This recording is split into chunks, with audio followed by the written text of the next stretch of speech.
करता हूँ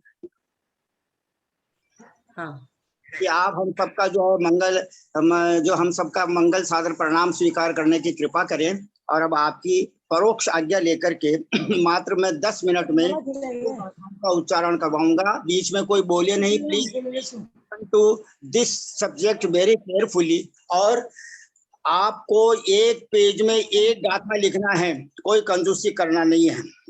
बीच में कोई एक शब्द बोलेंगे नहीं, कोई पूछेंगे नहीं कि मैं उच्चारण करूं मेरा शुद्ध है या अशुद्ध है, ऐसा कुछ भी नहीं कहेंगे। एवरीडे 2 गाथाओं पर ही मेहनत होगी। प्रणमीय शीर्षाणे मिम गुणरयण विभूषणम महावीरम सम्मत्त रयण निलयम पयडी समुत्कीर्तनम बोच्छम। अभी आदरणीय विजया बहन जी ने एकदम शुद्ध उच्चारण किया। प्रणमीय, इसमें 4 मात्रा हो गई, एक एक अक्षर की एक एक मात्रा। स्वर व्यंजन, उनसे बनते हैं अक्षर, और अक्षरों से बनते हैं शब्द, और शब्दों से बनते हैं वाक्य, और वाक्यों से रचना होती है द्वादशांग जिनवाणी माता की। प्रणमीय, इसमें 4 मात्रा हो गई। सिरसा, इसमें 4 मात्रा हो गई। कैसे हो गई? सी की 1, रे की 1, सा की 2, 4 4 8। नेमिम, नेमिम में 4 मात्रा हो गई, क्योंकि दोनों दीर्घ मात्रा है। यद्यपि मी जो है हर्स्व है, लेकिन आगे मैं आ गया, बिंदु आ गया, बिंदी आ गई, इसलिए 12 मात्रा हो गई। गुणरयण, इसमें 5 मात्रा हो गई। विभूषणम, इसके अंदर कितनी मात्रा हो गई? 6 मात्रा हो गई, क्योंकि विभू यहाँ पर 3 हो गई, और सणम इसमें 3 हो गई। और महावीरम, इसमें 7 मात्रा हो गई। इस प्रकार गुणरयण 5 और विभूषणम 5 और 6 11, और महावीरम इसमें 7 होने से 18। तो 12 18 12 15।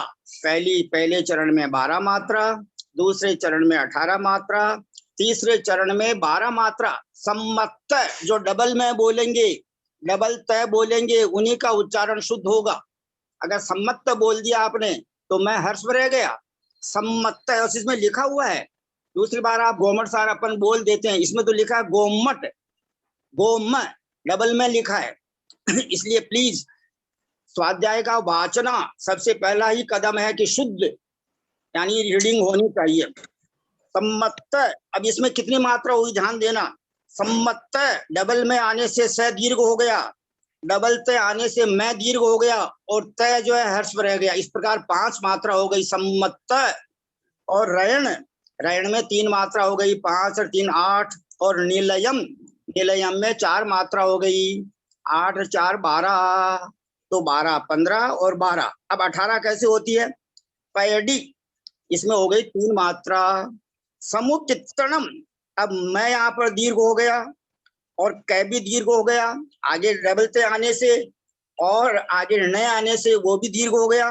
तो पैडी, इसकी तो हो गई 3। और समुत्कीर्तनम, अब इसमें स की हो गई 1, 3 और 1 4, और मुंह की हो गई 2, 4 और 2 6, और की हो गई 2, 6 और 2 8, और तय की रह गई 1 9, और नम की हो गई कितनी? 2, 9 और 2 11, और वो छम, इसमें 4 मात्रा हो गई। इस प्रकार पहली गाथा में 12 18 12 15 गाथा मात्राओं का विश्लेषण किया गया। नमो अर्हंतानम में हम लोग कह देते हैं 58 मात्रा है, 59 मात्रा है। तो वो जो है मैंने भी गिनी थी, तो नमो आयरियानम, और आप गिनना सब भाई बहन, नमो अर्हंतानम की कितनी मात्रा होती है। तो इस प्रकार आज मात्र पहली गाथा का शुद्ध उच्चारण आप सब भाई बहनों को घर पर प्रैक्टिस करना है। क्योंकि मेरे को ये सुझाव सोनू बहन जी ने बहुत अच्छा फॉरवर्ड किया था कल, कि हम आदरणीय भैया जी को कम से कम 40 मिनट गोमट सार कर्मकांड सुनने में यानी उनसे लेना चाहते हैं। इसलिए बहुत अच्छा, यानी शिक्षा ग्रहण करने की हमारी उत्कृष्ट भावना कितनी अच्छी है, बहुत अच्छी है। इसलिए आज प्रणमीय शीर्षा नेमिम और गुणरयण विभूषणम महावीरम सम्मत रयण निलयम पैडी समुत्कीर्तनम वोच्छम।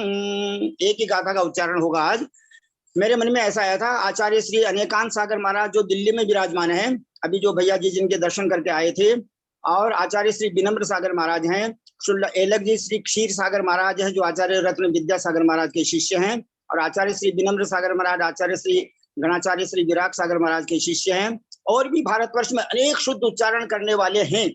इसलिए उनसे संपर्क करके मात्र 86 गाथाओं का एकदम शुद्ध उच्चारण ऑडियो वीडियो जो भी होगा वो भेजने की कोशिश की जाएगी।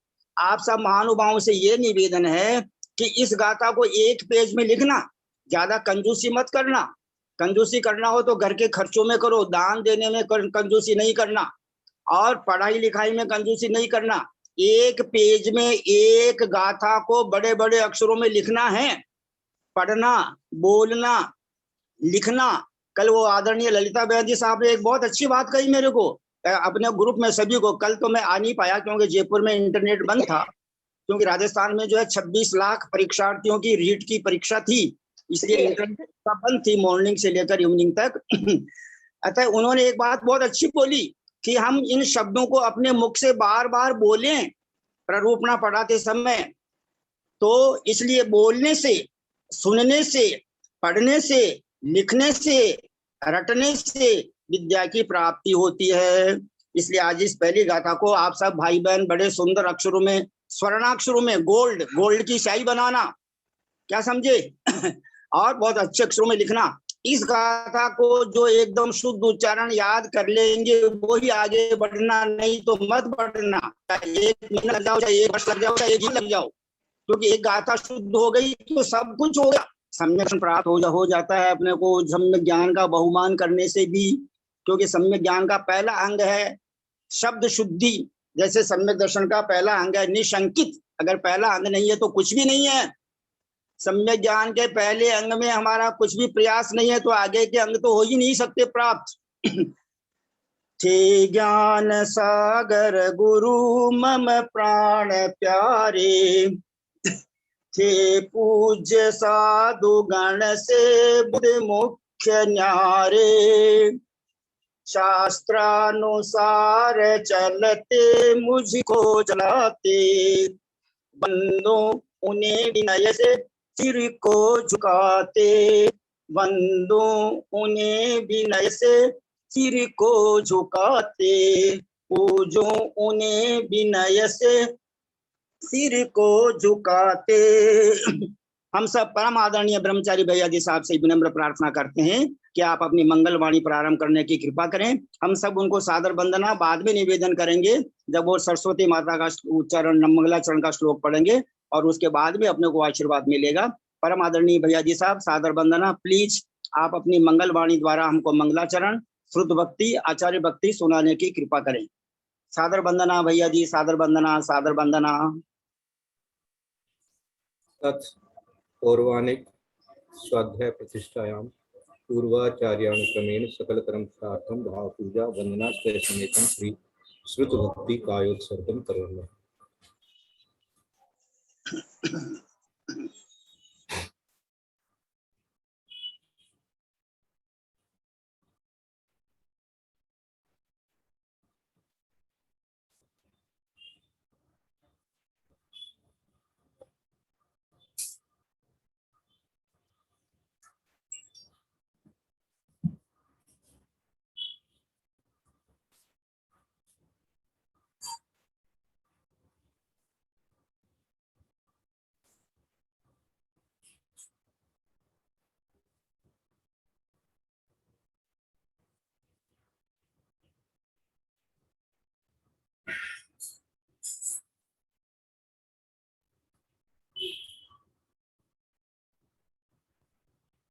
ओम नमः सिद्धेभ्यः, ओम नमः सिद्धेभ्यः, ओम नमः सिद्धेभ्यः।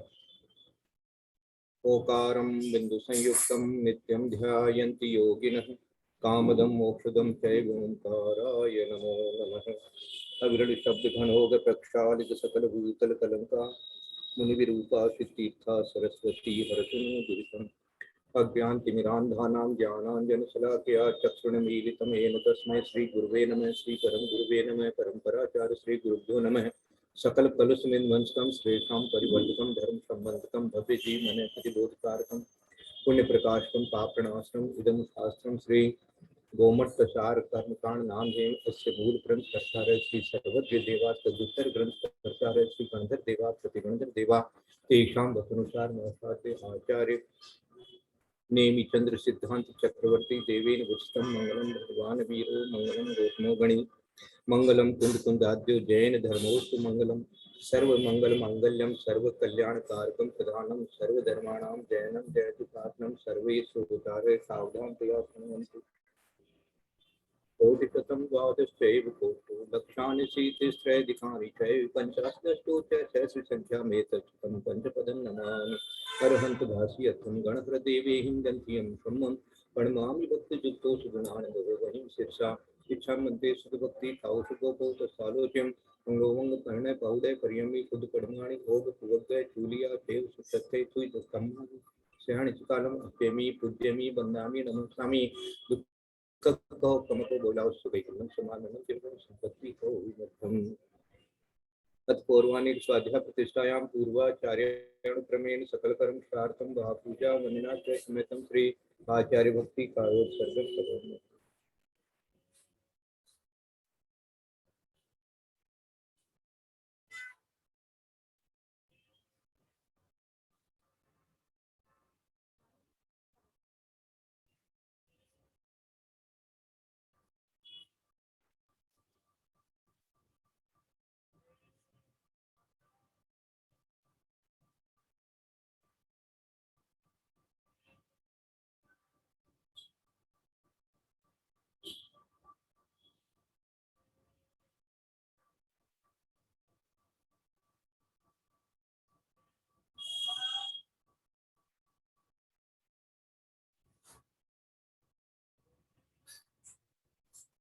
श्रुति जलधि पार के परमति विभावना पटुमति के सुचरित पूर्ण दिव्यो नमो गुरुभ्यो गुण गुरुभ्यो 36 गुण सम्मते पंचदि आचार करण संदर्शे शिष्यानुज्ञ पुष्टे धर्मारि सदा वंदे गुरु भक्ति संयमेणये तन्वि संसार सारं घोरं चिणति अटकं मंजं मणिमणिं पावन्ति ये नित्यं व्रतमन्त्रों निर्ता ध्यानाग्निहोत्राकुलः खट्कर्मा विरतास्तपो दन्दना साधुप्रिया साध्वय शील प्रावरणा गुण प्रयाणाश्चंद्रार्पते ज्योतिका मोद्वार कपाट पाटन बटा प्रीणंतु मां साधुवै गुरु है पांतो नित्यम ज्ञान दर्शन नायकः चारित्राणो गंभीरा मोक्षमार्गोपदेशकः इच्छामन्ते आर्यभक्ति कौशुभोगो तत्सालोच्यं सम्मणान सम्मदर्शन सम्मदर्शि दुक्ताणं पंचभिया चारणं आरणं आराधि सुदृणाणं देशीयाणं उवज्याणं तीरणं गुणपालन रयाणं सुभताणं शयनकालम अत्यमी पूज्यमी वंदामि नमस्कामि दुःखतो कलको बहुलाव सुदैवमं समाननं जन्मं संपत्ति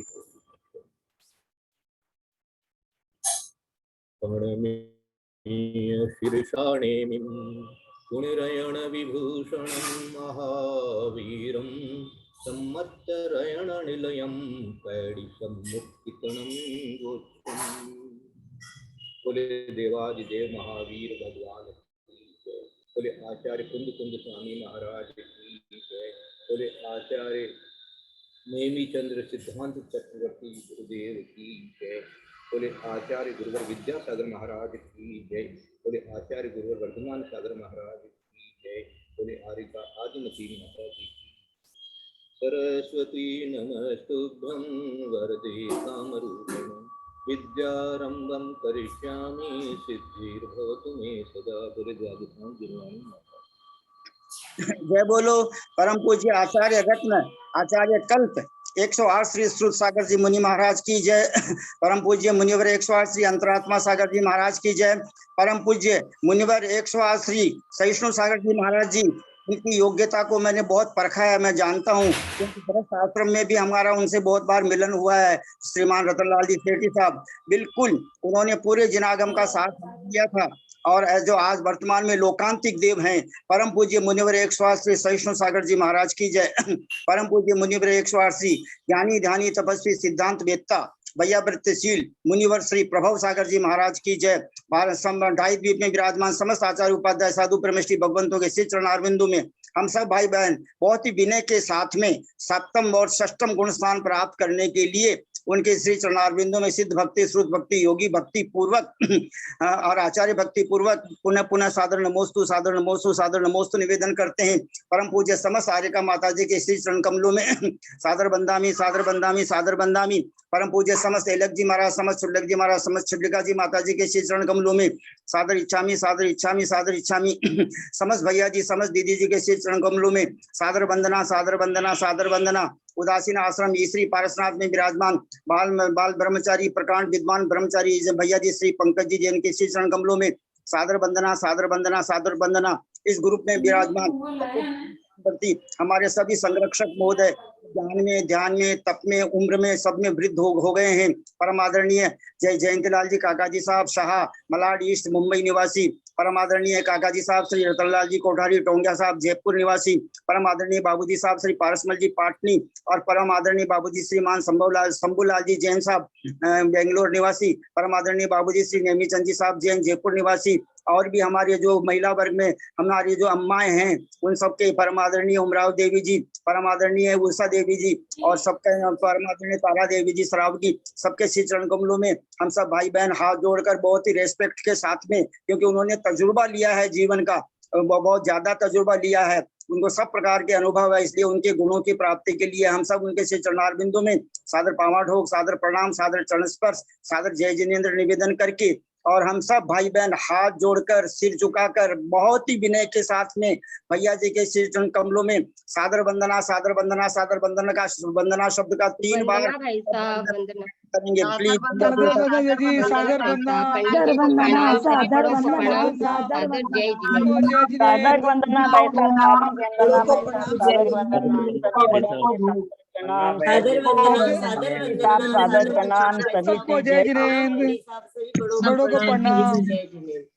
हमारी परम आदरणीय गुरु माँ जो जिनवाणी माँ के रहस्य के जिनवाणी माता के एक एक शब्द का जो अर्थ हमको समझाती है, भाव भाषणा कराती है, मेरे को तो बहुत आनंद आया भैया जी साहब। मैं आपसे प्रार्थना कर रहा हूँ, यानी इतनी विवेचना मैंने पहली बार ही सुनी कि 47 कोटि पूर्व तक 48 कोटि पूर्व तक कंटिन्यू वो कितने ही बार, हजारों बार, लाखों बार मनुष्य बन सकता है। बहुत सुंदर विवेचना सम्यक्तों की विशुद्धि होती है। सब भाई बहन बोलेंगे हमारी परम आदरणीय गुरु माँ के चरणारविंदों में सादर प्रणाम, सादर प्रणाम, सादर प्रणाम ललिता भाभी, सादर सादर प्रणाम ललिता जी, सादर प्रणाम, सादर प्रणाम ललिता दीदी, सादर प्रणाम भैया जी को,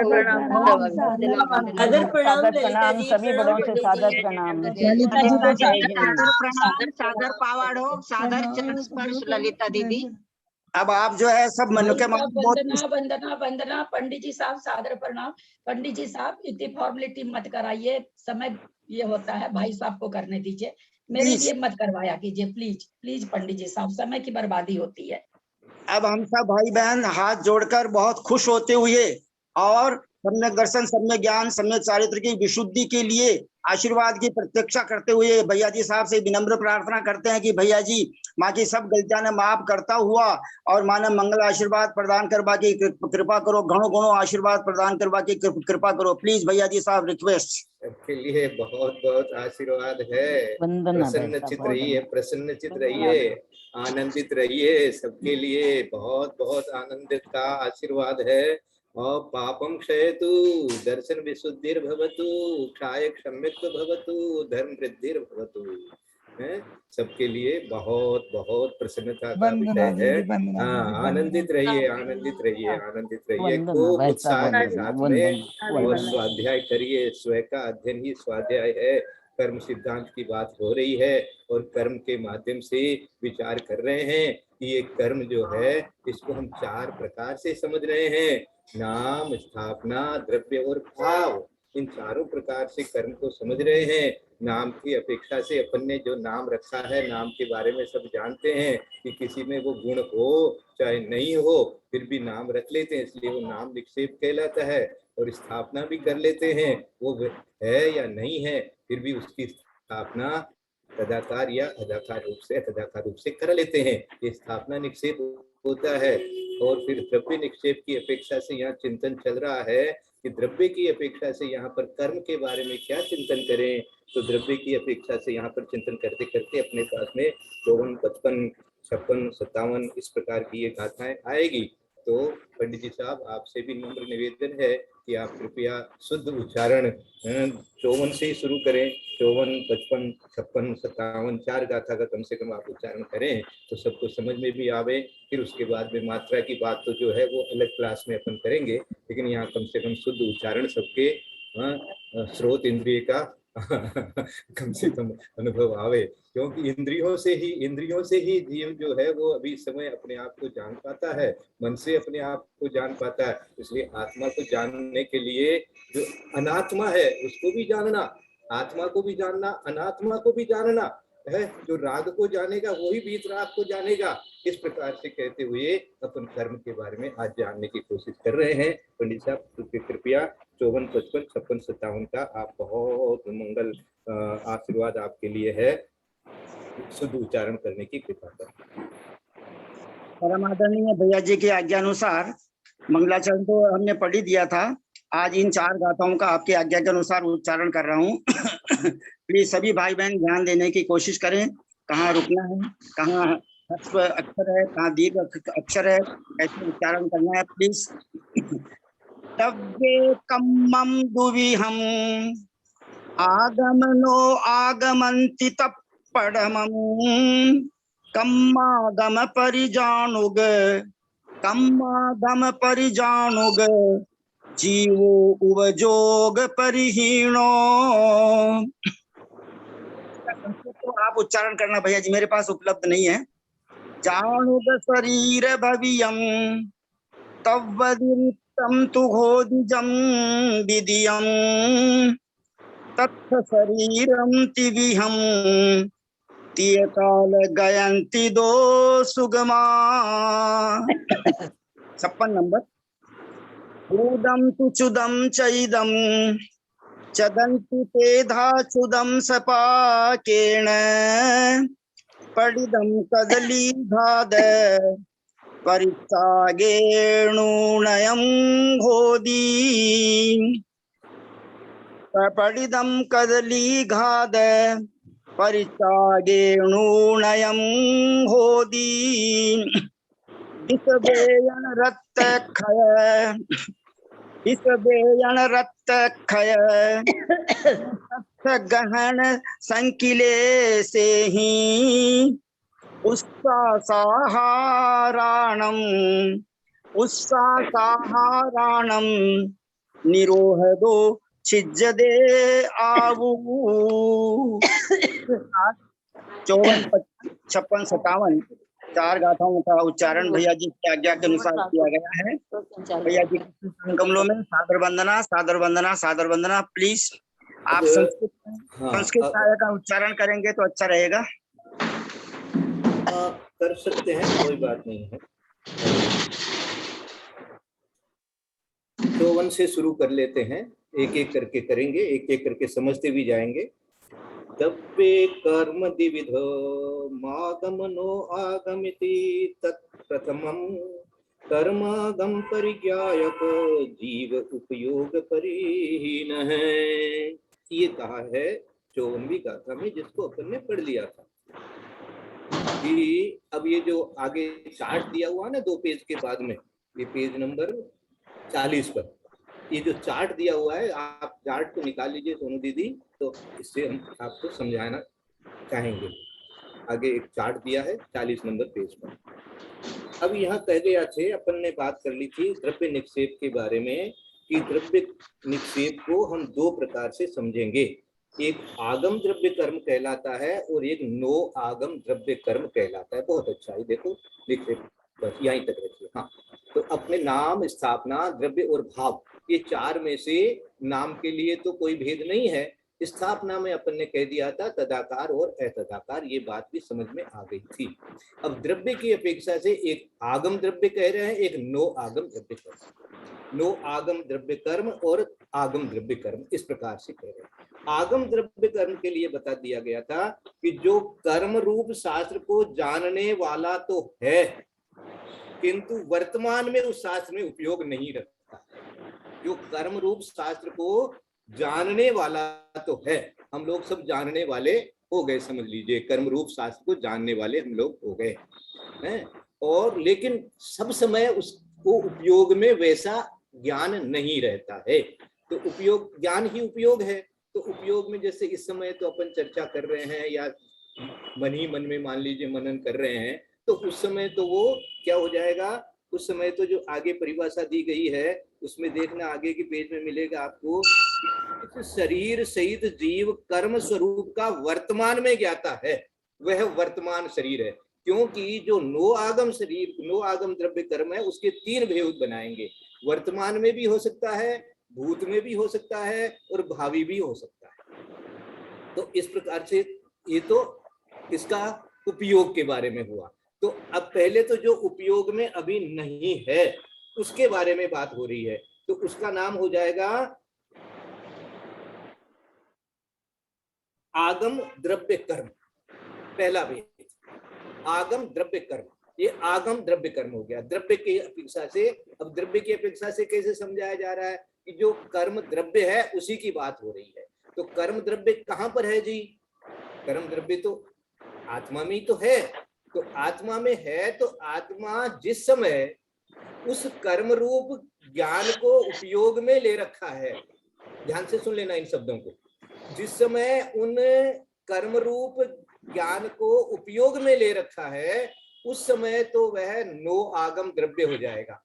और जिस समय वो नहीं है उस समय वो आगम तो है उसके पास में, लेकिन उपयोग में नहीं है, इसलिए वो आगम द्रव्य मात्र कहलाया। अब समझ में आया आगम और नो आगम में पहले क्या कहेंगे? आगम में अभी उपयोग में नहीं है, इसलिए वो आगम मात्र है ना। जैसे आगम क्या है भैया? भगवान की वाणी है, द्रव्य श्रुत है, ये श्रुत है, द्रव्य श्रुत है, लेकिन अभी हमारे उपयोग में तो नहीं है, तो आगम द्रव्य कर्म तो है, इसलिए उसको आगम द्रव्य कर्म कह करके कह दिया, और उसके कोई भेद नहीं है। अब वर्तमान में जिसका उपयोग चल रहा है, तो वर्तमान में जिसका उपयोग अभी वर्तमान में चल रहा है, या पहले चला था या आगे चलेगा, इस प्रकार से स्थिति हो सकती है। तो उसके आगे इसलिए इसलिए अर्थ में आप देखोगे कि जो नो आगम द्रव्य कर्म है उसके 3 भेद बताए गए हैं। कौन कौन सा बता दिया गया है? यहाँ दिया गया है ज्ञायक शरीर, भावी और तद व्यतिरिक्त। एक ज्ञायक शरीर की बात कर रहे हैं, क्योंकि देखो कर्म से ही शरीर बनता है, इसलिए कर्म रूप जो शरीर हो गया है उसी की यहाँ बात हो रही है, द्रव्य की बात हो रही है ना। तो ज्ञायक शरीर, तो ज्ञायक शरीर कैसा कैसा हो सकता है? वर्तमान में भी हो सकता है, भूत में भी था, और भावी भी हो जाएगा। इस प्रकार से ज्ञायक शरीर के बारे में कर दिया। तो ज्ञायक शरीर वर्तमान में चल रहा है, तो देखो अब इसको मैं पूरा वापस पढ़ रहा हूं, अर्थ 37 नंबर पेज से। नो आगम द्रव्य कर्म के 3 भेद हैं, ज्ञायक शरीर, भावी और तद व्यतिरिक्त। इनमें भी ज्ञायक शरीर के 3 भेद इन्होंने कर दिए, पहले ज्ञायक शरीर के, फिर तद व्यतिरिक्त के भी 2 भेद होंगे, वो अपन बाद में बताएंगे, भावी के भी को समझाएंगे। अब पहले ज्ञायक शरीर को समझो। नो आगम द्रव्य पढ़ रहे हैं अपन, नो आगम द्रव्य पढ़ लिया। आगम द्रव्य में क्या पढ़ा था? आगम द्रव्य में ये पढ़ा था, मैं बार बार रिपीट इसलिए कर रहा हूं ताकि ज्ञान में अच्छी तरह से उपयोग में बन जाए, कि यहाँ पर अभी उपयोग में नहीं है लेकिन जानने वाला है, वो आगम द्रव्य हो गया। आगम है, आगम माने हमारे पास शास्त्र का ज्ञान है, लेकिन वो ज्ञान अभी उपयोग में नहीं चल रहा है, एक कर्म की अपेक्षा से, द्रव्य कर्म की अपेक्षा से। अब नो आगम द्रव्य, तो ज्ञायक शरीर के 3 भेद करेंगे।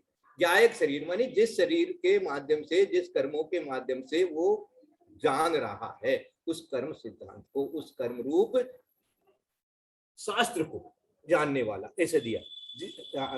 अच्छा, नो आगम द्रव्य कर्म के 3, ज्ञायक शरीर, भावी, तद व्यतिरिक्त। इनमें भी ज्ञायक शरीर के भूत, भावी और वर्तमान, इनमें 2 तो सुगम है।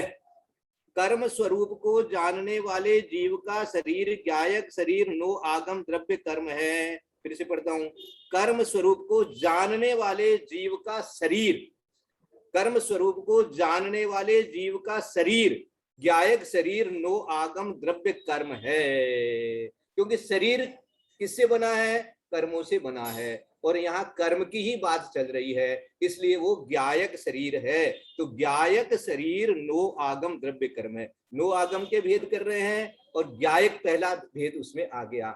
नो आगम में पहला जो ज्ञायक आ गया, इसके 3 भेद हैं, भूत, वर्तमान और भावी। जिस शरीर सहित जीव कर्म स्वरूप का वर्तमान में ज्ञाता है वह वर्तमान शरीर है। ये पहले जिस शरीर को छोड़कर आया है वह भूत शरीर, और आगे जो शरीर धारण करेगा वह भावी शरीर है। ये भूत और भावी के शरीर के बारे में अपन अच्छी तरह से जान सकते हैं कि जिस शरीर को हम छोड़ करके वहां चले जाएंगे तो ये तो हमारा भूत शरीर हो जाएगा, है ना। दूसरों के लिए तो भूत ही हो जाएगा, अपने लिए तो भूत है, माने पहले का था, है। और भावी जहां पर हम जाने वाले हैं, जो शरीर धारण होएगा, सब कर्म कैसे हो रहा है, इसलिए वो शरीर ज्ञायक शरीर, ज्ञायक शरीर ज्ञान तो रहेगा। तो ज्ञायक शरीर है, वर्तमान में है, भूत में था और भावी होएगा, इस प्रकार से। तो अब इसको अपन ने समझ लिया है, इसी को आगे करेंगे। राज पर्याय का आधार होने से, माने राजा की, राजा उदाहरण दे रहे हैं, ये उदाहरण दे रहे हैं, राज पर्याय का आधार होने से अनागत और अतीत जीव में भी जिस प्रकार राजा रूप व्यवहार की उपलब्धि होती है, उसी प्रकार कर्म पर्याय से परिणत जीव का आधार होने से कर्म पर्याय से सहित, कर्म पर्याय से परिणत जीव का आधार होने से अतीत और अनागत शरीर में भी कर्म रूप व्यवहार हो सकता है। मानी ये कैसे आपने भूत और भावी को कैसे ज्ञायक शरीर में पढ़ा दिया। ज्ञायक शरीर के 3 भेद कर दिए आपने, भूत, वर्तमान और ऐसे कर दिए ज्ञायक शरीर के।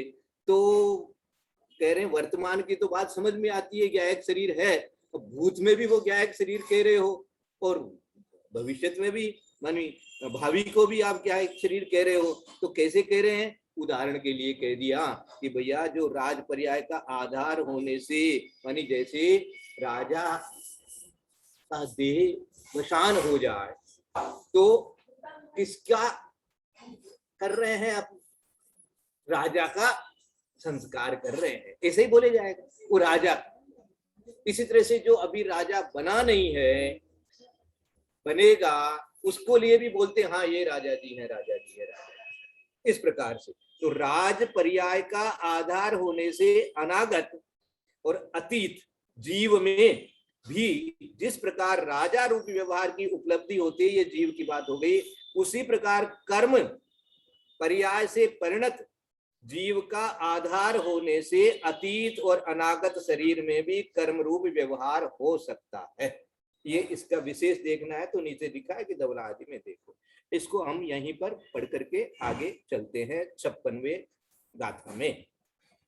56वें गाथा में कहा गया था, अच्छा मैं संस्कृत पढ़ूं क्या, पंडित जी बोल रहे थे तो 57 का संस्कृत ये था, 57 नहीं पहले 55 का। पंडित जी थोड़ा सा, पंडित जी 54 वाले गाथा के 1-2 के अर्थ बता दीजिए। जैसे तप्पड्डम माने क्या होता है, ऐसे ना 1-2 अर्थ बता दीजिए। जैसे हमने पढ़ा ना, अंगम में पढ़ते हैं आगमनो आगमंती तप्पड्डम, तो इसके मीनिंग जैसे कम्माग परिजा गुण जीवो, परिजानुक जीवो, ऐसे 1-2 के बता दीजिए।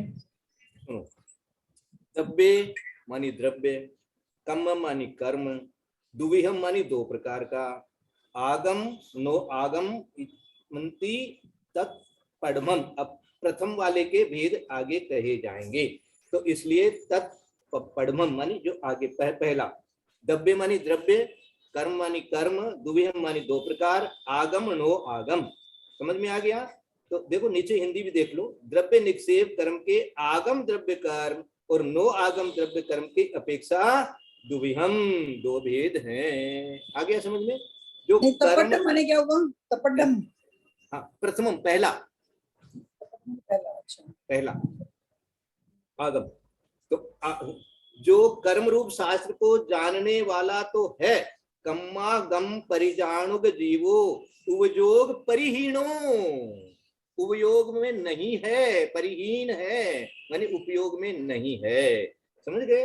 देखो फिर हिंदी पढ़ो, जो कर्म रूप शास्त्र को जानने वाला तो है कम्मा गम परिजाणु, परिजाणु जीवो जो जानता तो है किसको, कम आगम, आगम कम ऐसे संधि करो, कम आगम परिजाणु उग जीवो उपयोग परिहीनो, लेकिन उपयोग में नहीं है। पर तत्पम माने तत्पदम, तो उसमें से पहले का भेद बता रहे हैं। पहले का भेद क्या बता रहे हैं, जो कर्म रूप शास्त्र को जानने वाला तो है, कम्मा आगम परिजाणुक जीवो, किंतु उपयोग माने वर्तमान में उस शास्त्र के में उपयोग नहीं रखता है, उपयोग परिहीणो, उपयोग नहीं रखता है, यह जीव आगम द्रव्य कर्म निक्षेप है। समझ में आ रहा है क्या? हाँ ठीक आ गया पंडित जी, ठीक आ गया। चलिए बहुत अच्छा। संस्कृत से पढ़ के करके आपको बता देता हूँ। भाई साहब ऐसा होगा ना, भाई साहब तत्पढ़मम का अर्थ ऐसा होगा, तत्पढ़मम यानी वह पहला, तत्पढ़मम है ना, बिल्कुल बिल्कुल बिल्कुल। और वो जो परिहीनों का उपयोग रहित, तत्प्रथम, हाँ वो तय का यहाँ पे हो गया है, इसलिए तत्प्रथमम संस्कृत में दिया भी है। द्रव्य कर्म द्विविधम आगम नो आगम इति, नो आगम इति ऐसे हो गया, नो आगमम इति तत्प्रथमम कर्म आगम परिज्ञायक जीव उपयोग परिहीन। देखो संस्कृत जहां पर हो वो ग्रंथ भी कोई सामने रखेंगे तो बहुत अच्छा होगा, संस्कृत के माध्यम से और सरल समझ में आ जाता है। दब्बे कर्म द्विविधम आगम नो आगम इति तत्प्रथमम कर्म आगम परिज्ञायक जीव उपयोग परिहीन, ये हो गया। ठीक है, सब चीज का अर्थ सब समझ में आ गया, बहुत अच्छा। अब क्या है, मेरे को समय नहीं मिलता है, नहीं तो मैं इसको अच्छी तरह से लिख करके और भेज दूं। पहले जब भेजता था मैं एक एक शब्द का अर्थ भी लिख करके भेजता था, अभी थोड़ा सा समय का थोड़ा काम होने के कारण से वो बैठ नहीं रहा है। वो 25-26 गाथा तक तो चला, उसके आगे के लिए देखो कि ये नहीं पंडित, जब आप गाथा पढ़ते हो ना तभी बस मीनिंग बता दिया कीजिए, बहुत है। हाँ, आप गाथा पढ़ते ना तब मीनिंग बता दिया कीजिए, कोई बहुत है। ठीक ठीक ठीक। अच्छा, दूसरे का भी ले लो। जाणुग शरीर भवियम तब व्यदिरिक्तम तु होदी जम विदियम, मानी ज्ञायक शरीरम भावी तद व्यतिरिक्तम तु भवति यत् द्वितीयम तत्र शरीरम त्रिविधम त्रय काल गत मिति द्वे सुगमे। ये इसका संस्कृत छाया है। जाणुग शरीर मानी ज्ञायक शरीर, भवियम मानी होता है, उसका भावी, भवियम मानी भावी, और तद व्यतिरिक्तम तू भवति यत् द्वितीयम, क्या दिया है, दूसरा जो नो आगम द्रव्य कर्म है वह ज्ञायक शरीर, भावी और तद व्यतिरिक्त।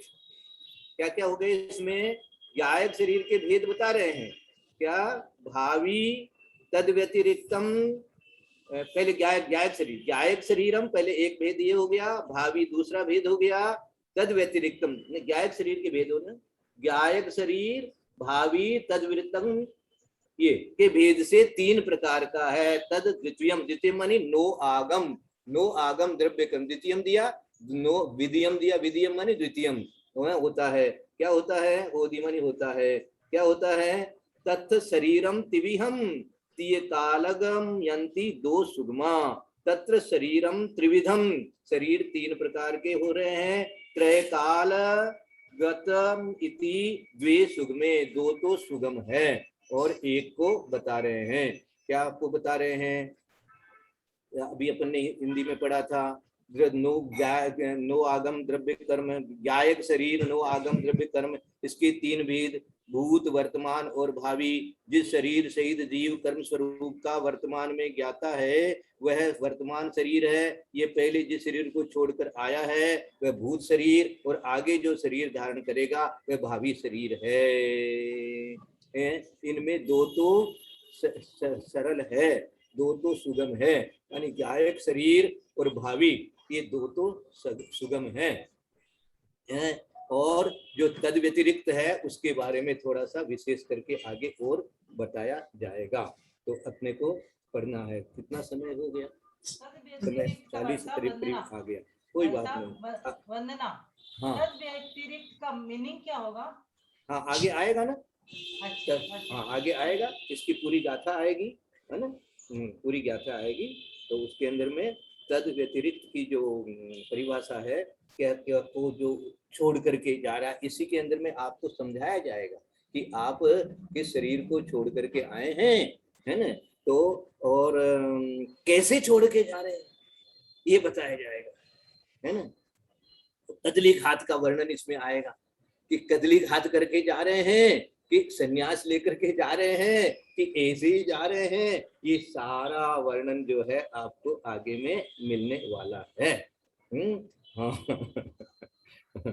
तो इसके अंदर में आपको अब क्या कहना चाहते हैं, संन्यास मरण होने से क्या होता है और संन्यास मरण कितने प्रकार का होता है, ये भी इसके अंदर में आपको मिलेगा।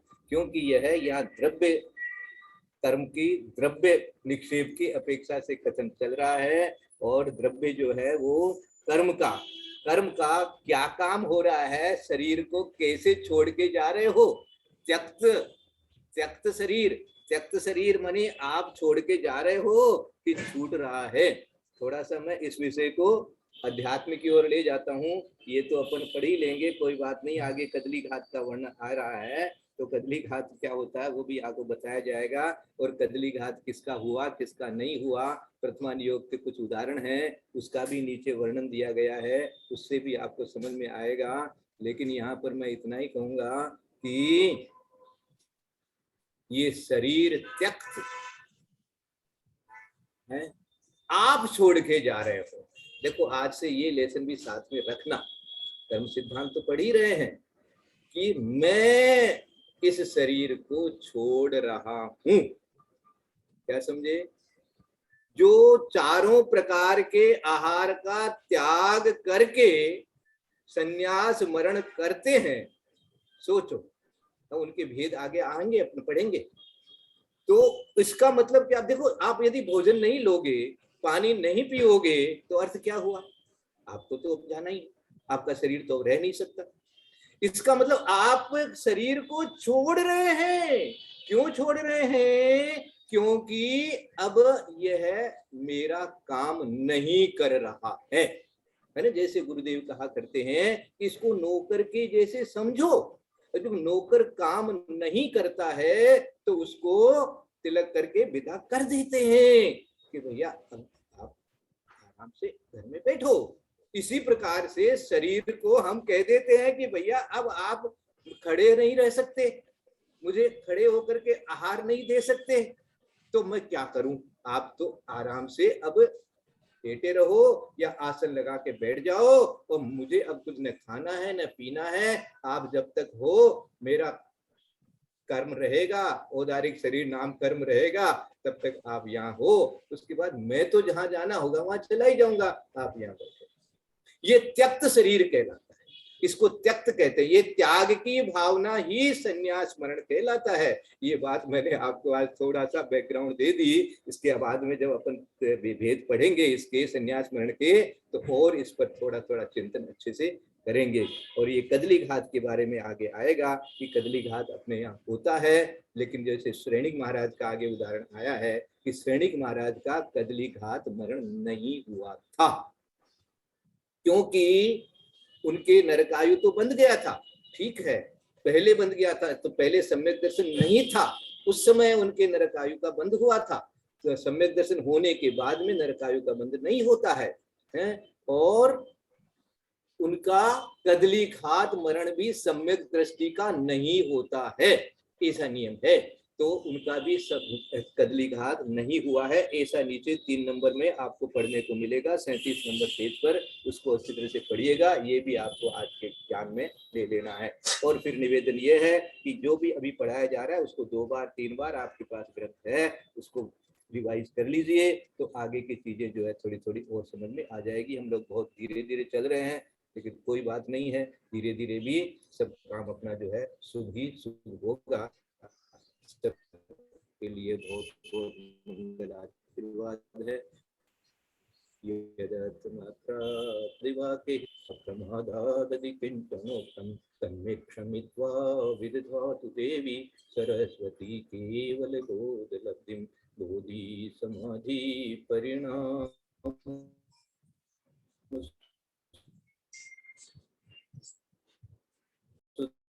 सिद्धि स्वात्मोपलब्धि शिवलोक सिद्धि चित्तालो चौवाणी मतगुण सदा देतो हे जनवाणी भारती तो सपूत मिले जो तेरा शरणागत होता वे सिद्ध देव भजो अरहंत को गुरु से हो निर्गन दया धर्म पालन सदा यही मोक्ष पूरी बात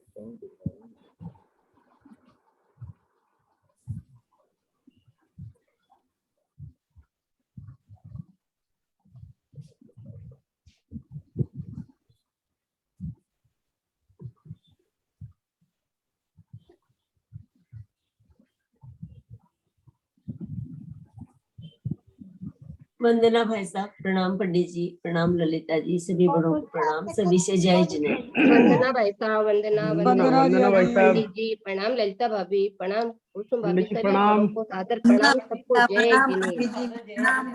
प्रणाम सभी को, प्रणाम सभी को। वंदना भाई साहब, वंदना भाई साहब, वंदना पंडित जी साहब, सादर प्रणाम, ललिता जी सादर प्रणाम, भाई साहब सादर प्रणाम, सभी बड़ों से सादर प्रणाम, सभी से सादर जय जिनेन्द्र।